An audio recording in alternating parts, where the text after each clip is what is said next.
Nag-umpisa nga itong chapter 1097 sa pagpapatuloy ng flashback ng buhay ni Kuma. Naganap nga ito 30 years ago, kung saan 17 years old na itong si Kuma. Ipinakita nga na nasa Sorbet Kingdom pa rin itong si Kuma at nagpapagaling ng matatanda gamit itong devil fruit powers niya. Nagpapasalamat nga itong matatanda sa ginagawa ni Kuma sa kanila at nag-request nga ang mga ito na kung pwede daw bang gawin din ito ni Kuma during weekdays. Pero nung marinig nga yun ni Genie, which is 21 years old na sa mga oras na to, naggalit ito at sinabing tuwing Sunday nga lang daw mangyayari itong panggagamot ni Kuma dahil hindi naman daw nursing home itong bahay nila at kailangan rin daw nilang kumita. Nung marinig nga yun itong matatanda, inopen up na nga nila na gusto rin naman daw sana nilang magbayad kay Kuma. Pero recently nga daw nauubos yung pera nila dahil sa Celestial Tribute at kagagawan nga daw ito ng bagong hari ng Sorbet Kingdom. At ito nga si King Bekuri. Wala nga daw pinipili itong si King Bekuri. Kahit matanda ka pa o may sakit, ang importante daw makapagbayad ka ng Celestial Tribute. At once na hindi ka daw makapagbayad, ikukulong ka sa selda. Pero once na makulong ka nga daw, hindi ka naman papakainin. In short, mamamatay ka once na hindi ka makakapagbayad ng Celestial Tribute. At ganito daw kasama itong hari na to. Anyway, pagkaalis nga nitong matatanda na pinagaling ni Kuma mula sa mga pain nila, nakita nga nating inipon lang pala niya to sa isang tabi. At dito kinuha na nga ni Kuma itong mga pain na to. Inako nga niya to na nag-cause ng grabing damage sa katawan niya. So it turns out na once na matanggal na pala ni Kuma yung pain sa isang tao, hindi pala ito instantly na maalis. Babalik pala to sa taong may pain kung walang aako nito. Ngayon naiintindihan na nga natin kung bakit early on nagsusungit itong si Genie sa matatanda dahil si Kuma pala ang aako sa pain ng mga ito. Though galit nga itong si Genie sa ginagawa ni Kuma since siya nga ang nasasaktan para sa mga ito, wala rin naman siyang magagawa dahil ito nga yung gusto ni Kuma, ang makatulong sa mga tao. So fast forward nga napunta naman tayo sa timeline 25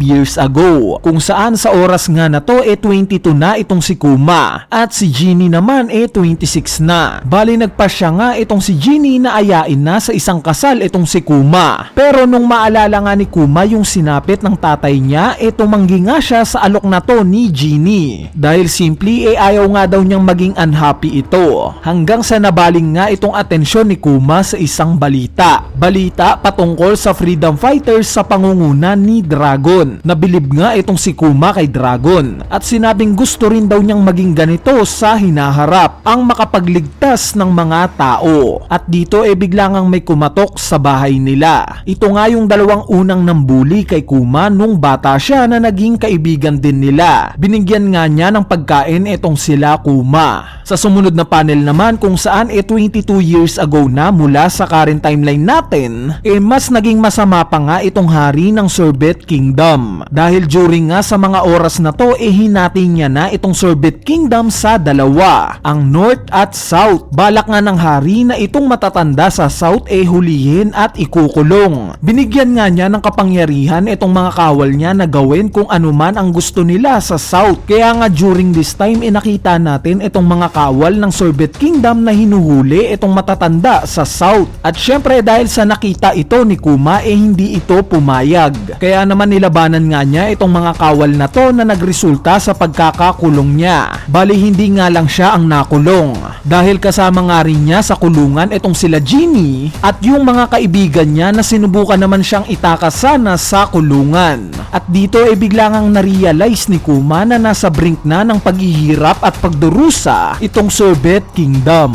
At nag-agree naman si Genie dito dahil nga daw sa puppet ng mga Celestial Dragons itong hari nila panigurado daw na itong bagong rule na pinapalakad ng hari nila galing sa world government. Kaya kung plano nga daw ni Kuma na magrebelyon para na rin daw niyang in-announce na kakalabanin niya ang world government. So itong paghihirap nga nila Genie at Kuma sa kulungan hindi magtatagal dahil later on nga may umatake sa Sorbet Kingdom at ito nga yung freedom fighters. Sa pangunguna nga nila Dragon at Ivankov nagawa nilang mapaalis o ma-overthrow itong hari ng Sorbet Kingdom. At dahil sa nandito na nga nga rin sila may nirecommend nga itong si Ivankov kay Dragon na dati daw niyang kaibigan. At syempre ito nga sila Kuma at Genie. Kaya naman 22 years ago nga pagtapos ng Ohara incident binuo nga ni Dragon itong Revolutionary Army sa pangunguna niya kasama sila Ivankov at Kuma. Later on nga pagtapos ng events na to nagpalakas pa itong Revolutionary Army. Balak nga nilang kumolekta ng maraming funds at i-training itong mga kasamahan nila nang sa ganon dumating yung point na handa na silang labanan itong world government. At sa sumunod na panel nga napatanong itong si Kuma kay Dragon kung saan daw ba galing ang knowledge neto patungkol sa mga armas. Ang sinabi nga lang ni Dragon galing daw sa Navy. In fact miyembro nga daw siya noon ng Marines. Pero dahil sa nakita nga daw ni Dragon na walang hustisya sa loob ng Marines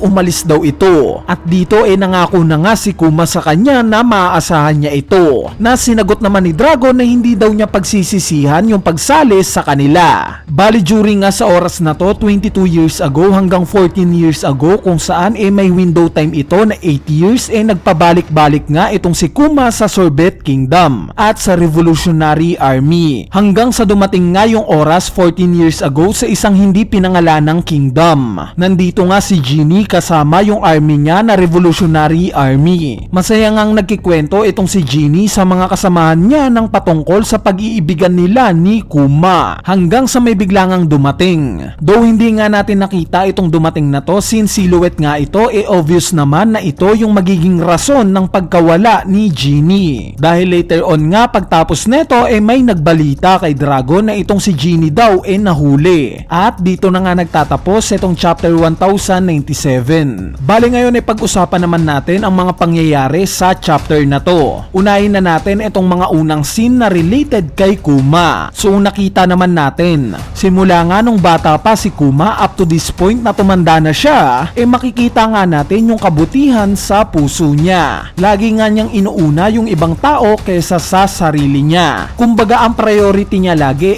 yung ikagagaan ng buhay ng ibang tao. At itong nature nga na to na-translate niya sa pagsali niya sa Revolutionary Army. At speaking of Revolutionary Army nakakatuwa nga na makita yung young versions nila. Kumbaga may vibes nga ito nung makita rin natin yung young versions ng Roger Pirates at Whitebeard Pirates. Sa part naman ng possible na makikita natin sa susunod na chapter obvious naman na yung lalabas sa next chapter yung kinahinatnan ni Genie. So base nga sa nakita nating flashback ni Bonnie sa Powroom sa last part nakita nga natin siyang umiiyak. Kaya probably itong rason ng pag-iyak ni Bonnie ang makikita natin sa next chapter. Yung flashback kaya patungkol kay Genie ang nakita niya kaya siya umiyak ng ganito. Sa part naman ng huling scene sa chapter na to kung saan may kumidnap kay Genie I assume na merong tatlong karakter na particular na pwedeng gumawa neto kay Genie. At ito nga sila Gorosei Saturn, yung Holy Knight na si Garling, or itong current fleet admiral na si Akainu. So bakit ba sila yung tingin kong possible na kumidnap kay Genie? Bali gagawa na nga lang natin yan ng separate video para ma-share ko rin sa inyo yung rason kung bakit mataas ang tsansa ng mga ito